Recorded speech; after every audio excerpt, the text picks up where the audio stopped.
बिस्मिल्लाहिर्रहमानिर्रहीम। एक मसला वेंडर्स की तरफ से बहुत पूछा जा रहा है कि अगर हम किसी को कोई चीज़ उधार पे बेचते हैं या किस्तों पे बेचते हैं कि आपने कोई सामान उसको सेल आउट कर दिया, अब उसको आपने ये ऑप्शन दे दिया कि एक मुकर्रर वक्त पर आप इसकी कीमत अदा कर दीजिएगा, या आपने उसको किस्तों का ऑप्शन दे दिया है। किस्तों का कारोबार भी बहुत चल रहा है कि आपने फ्रिज उसको बेचा, आप उसको कहा कि भाई आप इसको 10 किस्तों में अदा कर दीजिएगा। और ये नॉर्मल सेल का एक पार्ट है कि बड़ी बड़ी सेल्स हो रही होती हैं, कॉर्पोरेट सेल्स हो रही होती हैं, और उसकी क्रेडिट सेल होती है, क्रेडिट टर्म्स होते हैं कि आप कितने महीनों बाद, 180 डेज के बाद या 6 महीने बाद अब उसकी कीमत अदा करेंगे। ये एक नॉर्मल सेल है, लेकिन इसमें एक पहलू तो ये कि क्या उधार पे बेचना और उसकी वैसे कीमत का इजाफा करना और किस्तों पे बेचना जायज़ है नाजायज़ है, ये सूद तो नहीं है।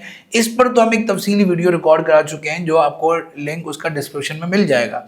लेकिन यहाँ एक स्पेसिफिक मसले पे बात करना मकसूद है, जो बहुत पूछा जा रहा है, वो ये कि अगर हम किसी को ये सहूलत देते हैं तो उमूमी दयानतदारी ना होने की वजह से वक्त पे पेमेंट मिलती ही नहीं, बल्कि बाद होगा तो पेमेंट ही नहीं मिलती। हमने उसको कोई सामान बेचा, 180 डेज की जगह 360 डेज हो गए, लेकिन वो पेमेंट ही नहीं मिल रही है। हमने उसको इंस्टॉलमेंट की एक रियायत दी, लेकिन हर महीने वो इंस्टॉलमेंट अदा ही नहीं कर रहा। तो हम क्या कर सकते हैं और क्या नहीं कर सकते? देखिए, मार्केट में जो राइज है ना, वो क्या राइज है कि मार्केट में होता है कि जो उसका सिक्योरिटी वो भी जब्त कर लेते हैं, जो उसने इंस्टॉलमेंट अब तक दी है वो भी जब्त हो जाती है, और अगर बस चलता है तो उससे वो सामान भी रिकवर कर लेते हैं कि भाई मैंने अगर बाइक आपको बेची है तो बाइक कहीं पे भी है, हम उसको लेके अपने पास आ जाते हैं। अब ये जुल्म दर जुल्म है। यानी देखिए, जब आपने उससे ऑफर एक्सेप्टेंस की थी तो ओनरशिप ट्रांसफर हो गई थी। इस पर हम बहुत मरतबा बात कर चुके हैं कि अगर आप कोई चीज़ उधार पे बेचें, क्रेडिट सेल करें, तो सिर्फ प्राइस डेफर्ड होती है, ओनरशिप तो उसी वक्त स्पॉट पे ट्रांसफर हो जाती है। तो जब वो कम्युनिटी उस खरीदने वाले की मिल्कियत हो चुकी है, अगरचे उसने 1 रुपया भी नहीं दिया है, तो आप उससे उसकी चीज़, उसकी ओनरशिप वाली चीज़ वापस कैसे ले सकते हैं? दूसरी बात, आप जो उसकी पेड इंस्टॉलमेंट है वो वापस ले रहे हैं, या आपने इजाफी रकम जो लिए सूद है, और फिर उसकी जो बयाना आप जब्त कर लें वो भी नाजायज़ है। तो जुल्म दर जुल्म हो रहा है, जिसमें अच्छे खासे दीनदार लोग भी अपनी लाइल्मी की वजह से मुलव्वस हो रहे हैं, और माशरे को देखा देखी, बाजार के चलन को देखा देखी उस गुनाह दर गुनाह में मुलव्वस हो रहे हैं। तो ये तो जायज़ नहीं है। हाँ, आप क्या कर सकते हैं? देखिए, अगर आपको अदालती कार्रवाई का मौका है तो आप उससे अदालती कार्रवाई करके जो चीज़ उसको बेची गई है उस कॉन्ट्रैक्ट को कैंसिल करके वो चीज़ वापस रिकवर करा ले। ये तो बेगुबार सूरत है। लेकिन बाज़ उलमा ये भी कह रहे हैं कि, और इस पे फतावा भी मौजूद हैं, कि चूंकि आजकल अदालती कार्रवाई और ख़ासतौर पर छोटी अमाउंट के लिए है, अदालती कार्रवाई में ज़्यादा पैसे लग जाएंगे, वक्त लग जाएगा, सुनवाई होने में मुश्किल है।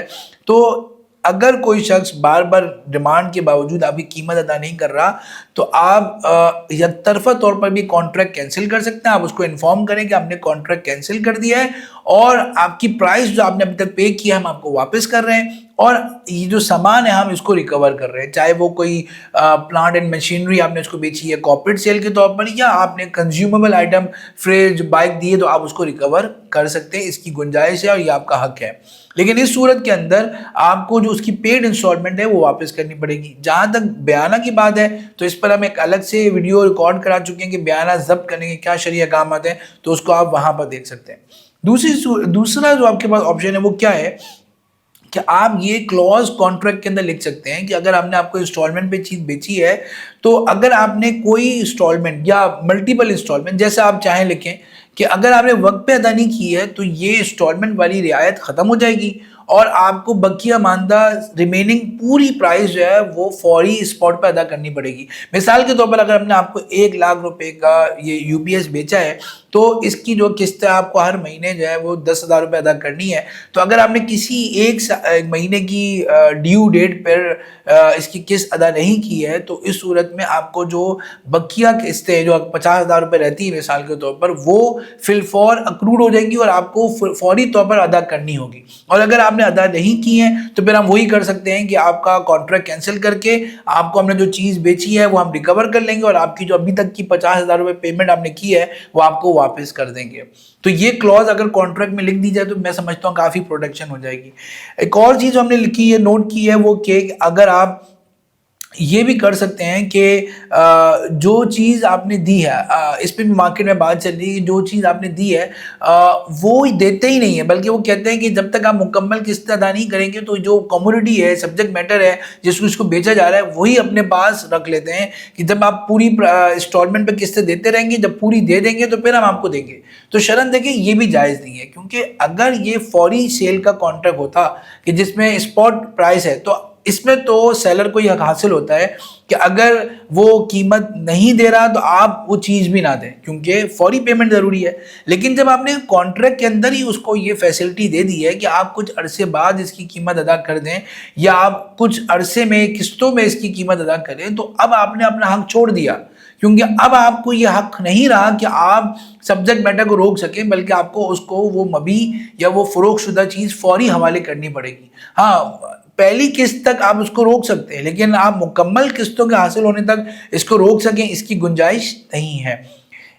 लेकिन इस सूरत में बाद लोग ये सवाल करते हैं कि अगर हम कम्युनिटी नहीं रोके तो फिर हम कैसे इंश्योर करें कि वो हमें किस्तें वक्त पे देगा। तो इसकी एक सूरत ये होती है कि आप उसको रहन रख सकते हैं। रहन के लिए ज़रूरी होता है कि पहले जो ख़रीदने वाला उसका कब्ज़ा है, तो पहले आप उसको वो गाड़ी जो चीज़ आप बेच रहे हैं वो उसको कब्ज़े में दें और वो उसकी पोजीशन ले। उसके बाद आप कॉन्ट्रैक्ट के थ्रू उसको वापस एक मॉर्गेज के तौर पर या कोलेट्रल के तौर पर ले लें कि भाई अब ये चीज़ आप मेरे पास रहन रखवा दें और आप इसको किस्तें या इसकी जो उधार पेमेंट आप पूरी कर देंगे तो आप इस चीज़ को ले जाएगा और उसको इस्तेमाल कर लीजिएगा। तो ये ऑप्शन मौजूद है रहन पे रखने का। इसी तरह आपके पास ऑप्शन मौजूद है कि आप सारी किस्तें फिलफौर कर दें।